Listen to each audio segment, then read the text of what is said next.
the customer wants to work with me or the customer doesn't want to work with me. Let's figure out what's really happening. How would we know there's a preference? If I took price off the table, they might tell me their preference. Let me ask you this. Have you already picked who you want to go with on this project? You're the product. It's you. What's your unique value? What do you bring?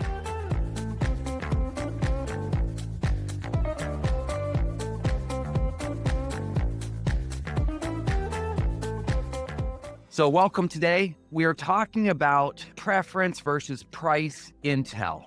It's a recent model that I've been working on. I spend a lot of time on mindset with my sellers. I find that if I teach them skills that they're not ready for, if I teach them things that they're not quite getting, or it's counter to their belief system, it really doesn't matter what I'm teaching them. It really doesn't help them because they're not going to put it to use. I jokingly call it the flat earther versus a round globe thinker. It's like, what was my mindset like when I first thought that the earth was flat? And then as I learned that it was round, I changed a lot of things in my world to make that new worldview make sense. So a lot of my sellers are kind of stuck in the flat earth. You know, they haven't quite seen the globe yet. So they're like, nah, if I look around here, it just looks like everything is pretty flat, Steve. I don't get it. And I'm trying to create a round world experience, and I run into challenges. So this is one of those today that I want to talk to you about. I've brought my trusty whiteboard out. I'm going to build a little matrix. And of course, if I was interacting with you, this would be the part where I would ask some questions and things like that. But on the top left here, I'm going to say these are customers that want you. They want to work with you. They have a preference to work with you. And then to the right are the people that don't want to work with you. Who wouldn't? But some of them do, right? So we've got some customers out there that want to work with you, and then we have customers out there that do not want to work with you. Now, we've got this over here on the left-hand side on my y-axis, I guess. I'm going to have up here, I have a high price. Down below, I have a low price. Okay, so my price is high or low compared to all of the other bidders out there. And then I've got the customer wants to work with me or the customer doesn't want to work with me. So what I want to do now is I'm going to break it down. Let's go in here. Let's figure out what's really happening. And this is the hard part because I can't interact with you to ask the questions. So I'm just going to tell you the answers, okay? But I'm going to start with this. They don't want to work with you and your price is too high. What happens? Well, I believe that they say, no thanks. They might even ghost you, right? You might never even hear from them. They just disappear. They go, why would I call you to tell you anything? Because I don't want to work with you and you already cost too much, right? So you're going to get zero feedback. Now you could call them up later on, say, hey, who'd you go with? Oh, we went with brand X instead of you. Can I ask you why? Well, yeah, your price is too high. And you're like, okay, I know what to do next time. I'm going to lower my price. So let's go to bucket 2 here. I don't want to work with you. So this company that I'm bidding on doesn't want to work with me and my price is low. So they're looking at all their quotes and they don't want to work with me, but my price is good. Oh man, what are they going to do? So everyone put your contractor hat on. What are you going to do when you're in that situation? See, I don't think they're going to go with you. I think what happens is they still say no. And then what they do is they take your quote and they give last look to your competitor. They call up your competitor, the one that they want to work with. Listen, I want to work with you, but your price is too high. Can you do something about it? That's what they do. So the price is too high, they ghost me. The price is too low, or not too low, but the price is low, they say, no thanks. And then they take our quote and they go and negotiate with the person they want to work with. See, I think that's your biggest challenge. If they don't want to work with you, they're not going to. Let me say that one more time. If they don't want to work with you, if the customer doesn't want to work with you, they're not going to. We know this because some customers don't even ask for a quote. But you might say, well, why did they ask for a quote? Well, that's a great point. If you give them a high price, they ask for a quote, they get a high price, it was a waste of everyone's time. But if they ask for your quote and you give them a low price, Why would they do it? Because they can negotiate for a lower price with brand X, who they were going to go with anyway. Completely makes sense to me. Totally worth it. All right, so preference now shifts. I want to work with you and your price is low. What happens there? I want to work with you, so they want to work with us.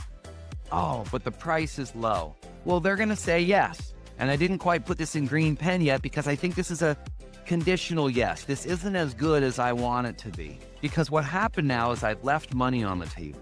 They might have paid more for me because they wanted to work with me, but I don't know because they're never going to say, hey, I went with you because your price was $5 low. Because you're going to then say, well, shoot, I probably shouldn't have priced them $5 low. I should have priced them $1 low, 1 penny low. Maybe not even low at all. We'll get to that. But when I'm the low price and they want to work with me, they'll buy from me. Now, the problem is that if you get enough of this, if I start winning work because I'm low price, I think it's because I'm low price, not because they prefer me. So I start getting lulled into this thinking and start getting tricked. And so then what happens is if I go out there and raise the price and they say, well, then we're leaving. Oh, shoot. That means they didn't really want to work with me. I didn't really have their preference. They think all concrete is concrete. They think all rocks are rocks. And we talked about water last time. Didn't we discuss that? All right. So if they want to work with me and my price is low, they say yes, but I might lose a little bit of money. Not horrible. But now let me get you to the one statement that I want everybody to get comfortable with, that I coach. I want to work with you, but your price is too high. What is that? I want you, but you got this darn high price. What can we do about that? Well, what that is last look. That's why we're here. So I call it Last Look Live. They give you last look, and they might show you or communicate with you or whatever they need to do to tell you brand X was cheaper. Can you sharpen your pencil? Can you take another look at it? But this is the best position you could possibly be in. I want to work with you, Steve, but your price is too high. What can you do about it? It's phenomenal. It's fantastic. It's exactly what I want. You see, I want us to start numbing ourselves a bit from this fear that we have of having the customer say that our price is too high. And I want us also to change our mind that says, it's not about my low price. It's not going to be low price always wins. It's not. There's too much evidence against it. So let's talk more about preference. Preference. So how would we know there's a preference? Well, if I took price off the table, they might tell me their preference. So one of my favorite questions, Steve, can you get me a quote? I would love to. Let me ask you this. Have you already picked who you want to go with on this project? See, now what happens? They have to start telling you something different. No, we haven't picked yet. You haven't? You don't have a preference? You don't know who you want to work with? You don't know? There isn't a company out there that would be the best fit for this project, this location, this time of year, this quality of product, this whatever it is. There isn't somebody out there that you would love to work with? Well, it just depends on the price, Steve. Okay, so round two. Let's imagine you put this out to bid and all the bids come back and they're the same price. Who would you pick? How would you make that decision? You see, when I'm looking for preference intelligence, I ask different questions. When I'm looking for price intelligence, which many of my sellers out there are very good at doing, know where the market price is, I'm going to ask those types of questions. Where do I need to be at? What are you used to paying? Whose number did you use for your quote, for your bid, for your work? How low do I need to be? All that price intelligence that we're so good at getting, if I can just shift that language to be preference intelligence, I'm going to ask some different questions. Who would you go with and why? Who's the best fit for this project and why? Who would you like to work with? Who makes it easier on you? Who do your finishers like to communicate with and finish the material with? Like, is there a difference in quality? Is there a difference in delivery? Is there a difference in the experience? Is there any kind of difference? Is there any preference that you would have, Mr. or Mrs. Customer, if the price was the same? Who would you pick? Now, it seems like that sounds like such a simple question to ask. Who would you pick? But I see sellers challenged by it. It's difficult. I don't know why. I mean, I guess I do. The pattern is strong. The force is strong against it. See, I think my sellers out there, and maybe you watching right now, have already made up your mind. Maybe you already think you know the answer to that. They go with the cheapest, Steve. But do they? Now, if you've never received a last look call, it goes like this. I have two quotes in front of me, and one of them is more expensive than the other. This one's more expensive. But instead of me crumbling it up and throwing it in the trash, I call this one and say, hey, I want to go with you guys, but your price is too high. Can you help me out? Hey, I really wish that we could work together on this project. Can you sharpen your pencil? Can you take another look at it? Because I don't want to go with these guys. See, what they're telling you is that they prefer to work with you. Now, if you've never gotten last look, maybe we didn't ask, maybe we're too low, and so there's no reason to give you last look because you're already cheaper. So we need to test. We need to raise our price enough so that they go, hey, what's going on with my price? Oh yeah, man, things are getting expensive. What's going on? Well, I want to work with you, but your price is too high. And you go, ding, ding, ding, ding, ding. I'm in the right spot. Now I can negotiate price. Now I can negotiate. That's the difference. Now I can find a spot that's going to work for both of us. But if I'm not getting last look, we've got a couple problems. One might be is that we aren't different. We aren't better. We aren't sharing with our customer how we're better. We're not displaying anything different. Now, I shared with us our water analogy, but I have another one. These aren't flakes that are frosted. These are frosted flakes. And Tony the Tiger thinks that they're great. So who is Tony the Tiger in our world? Well, it's you. It's the salesperson. You are the mascot. And so much of sales has to do with who do I want to work with? Who is my partner? Who's the person that I want on my team? Who's the one that makes it easier for me to do my job? It's you. You're the product. I know you think you sell some materials. It's you. So when the customer says, I see no value in your product, it's the same as everybody else's. I go, whoa, wait a second. You don't see how amazing this is? You guys know that at the grocery store, there is a generic box of flakes that are frosted in the same aisle that has frosted flakes. There's a generic NyQuil bottle right next to NyQuil that you could buy for cheaper. And yet NyQuil's still in business. They're still doing great because they have a brand, they have a thing, they've got a name, they've got a reason that people want to work with them that goes beyond price. So as a salesperson, what's your unique value? What do you bring? Because price is not going to be my variable anymore or much longer.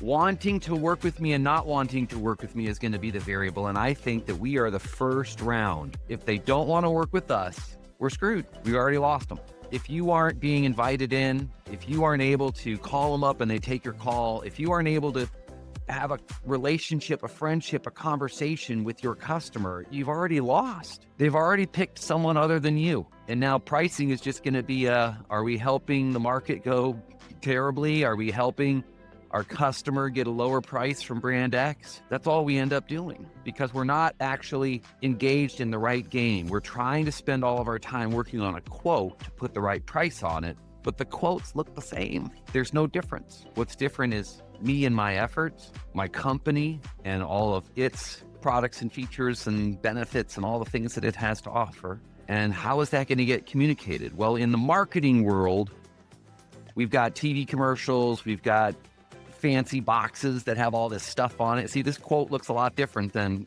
flakes that are frosted. But in the materials world, we are the marketing team. We are the sales team. We are the people out there that need to communicate it to our customers. So if my customer doesn't think there's any difference between suppliers, right? So I guess that's in my middle category here.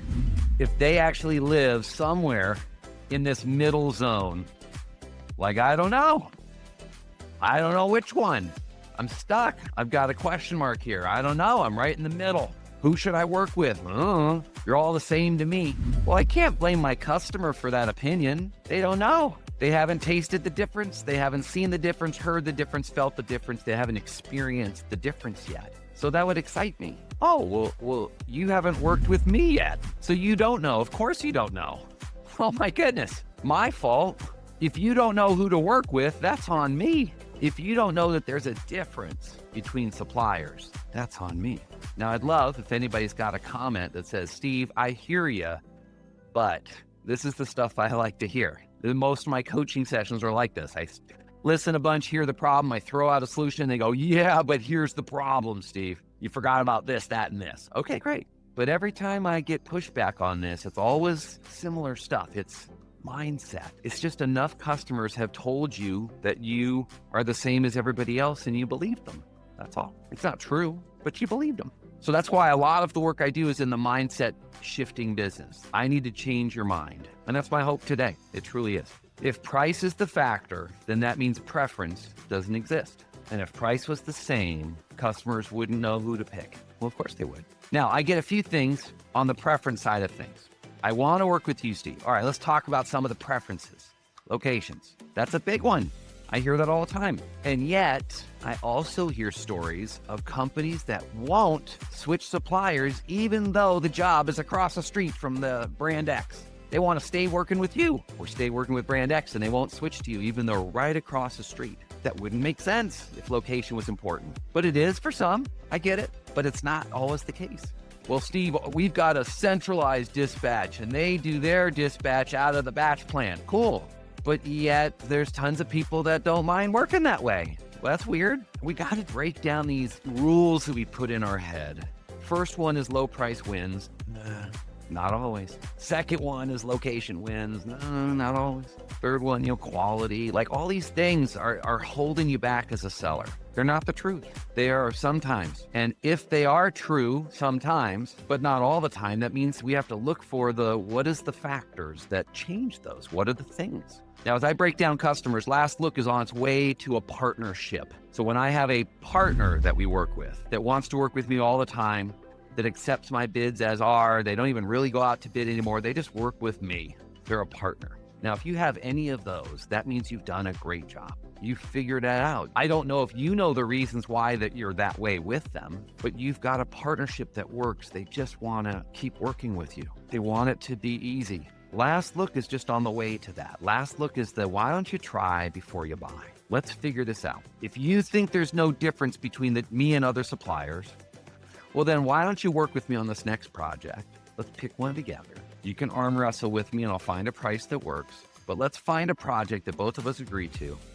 and then let's work on it. How does that sound? And at the end of that project, we're gonna sit down and we're gonna discuss what types of differences there are. I was with a customer years ago now, but a great story.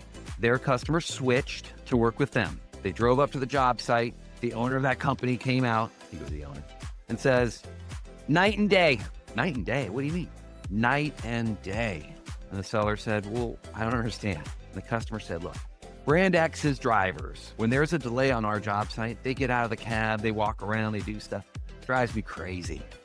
Your drivers stayed in the cab. Oh, so good. When we needed them, they were right there. I could just wave them in. I can't tell you how amazing that is. I'm like, did you write that down like that? Like what? Our drivers affect us? If I've got any ag sellers on here, I heard a rumor that dropping off ags out of the back of the truck, it leaves piles that the finisher, the excavator, shoot, I lost track of it, but the person that has to level the rocks has a harder time doing it than the driver that knows how to tweak the gate just the right way to go and leave you a beautiful pre-path, pre-leveled.